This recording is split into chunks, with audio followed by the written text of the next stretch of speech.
கிறிஸ்துவிற்குள் பிரியமானவரே, ஆண்டவராகிய இயேசு கிறிஸ்துவின் நாமத்தில் வாழ்த்துக்கள். நீங்கள் மீட்கப்படும் நாளுக்காக முத்திரையாக பெற்ற தேவனுடைய பரிசுத்த ஆவியானவரை துக்கப்படுத்தாமல் இருங்கள் என்று எபேசியர் 4:30 வாசிக்கிறோம். பரிசுத்த ஆவியானவரை துக்கப்படுத்தும் செயல்களை பார்ப்போம். சத்தியவேதத்தில் ஆவியானவருக்கு எதிராக செய்யப்படும் செயல்கள் நமக்கு எச்சரிக்கை கொடுப்பதற்காக பதிவு செய்யப்பட்டுள்ளது. அவைகளை நாம் கவனிப்போம்.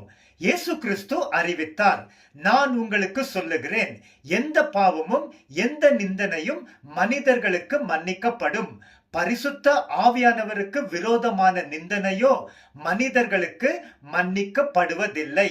எவனாவது பரிசுத்த ஆவியானவருக்கு விரோதமாக பேசினால் அது இம்மையிலும் மறுமையிலும் அவனுக்கு மன்னிக்கப்படுவதில்லை. மத்தேயு 12:31-32. இஸ்ரவேலர்கள் கலகம் செய்து கர்த்தருடைய பரிசுத்த ஆவியை व्यसனப்படுத்தினார்கள்.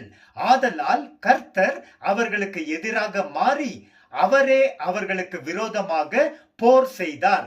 ஏசாயா 63:10. பேதுரு அனானியாவை நோக்கி, அனானியாவே, பரிசுத்த ஆவியானவர் இடத்தில் பொய் சொல்லும்படி சாத்தான் உன் இருதயத்தை நிரப்பினதேன். அப்போஸ்தலர் 5:3. மேலும் பேதுரு அனானியாவின் மனைவி ஆகிய சஃபைராளை நோக்கி, கர்த்தருடைய ஆவியை சோதிக்கிறதற்கு நீங்கள் ஒருமனப்பட்டதேன் என்று கேட்டார். வசனம் 9. ஸ்தேவான் தேவனுக்கு எதிராக நடந்த சில இஸ்ரவேலர்களை பார்த்து சொன்னார், உங்களுடைய முற்பிதாக்களைப் போல நீங்களும் பரிசுத்த ஆவியானவருக்கு எப்பொழுதும் எதிர்த்து நிற்கிறீர்கள். அப்போஸ்தலர் 7:51. கிருபையின் ஆவியை அவமதிக்கிறவன் எவ்வளவு கொடிய தண்டனைக்கு தகுதி ஆனவனாக இருப்பான் என்பதை யோசித்து பாருங்கள். எபிரேயர் 10:29.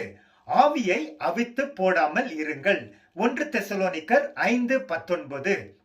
ஆங்கில வேதாகமத்தில் do not put out the spirit's fire என்று எழுதி உள்ளது. நாம் தொடர்ந்து பரிசுத்த ஆவியானவருக்கு ஒப்பு கொடுத்து கீழ்ப்படிந்து வாழ்வோம். அவர் நமக்குள் விருப்பத்துடனும் வாஞ்சையுடனும் மகிழ்ச்சியுடனும் தங்கி நம்மை வழிநடத்துவாராக. அவருக்கே ஸ்தோத்திரம். ஆமென்.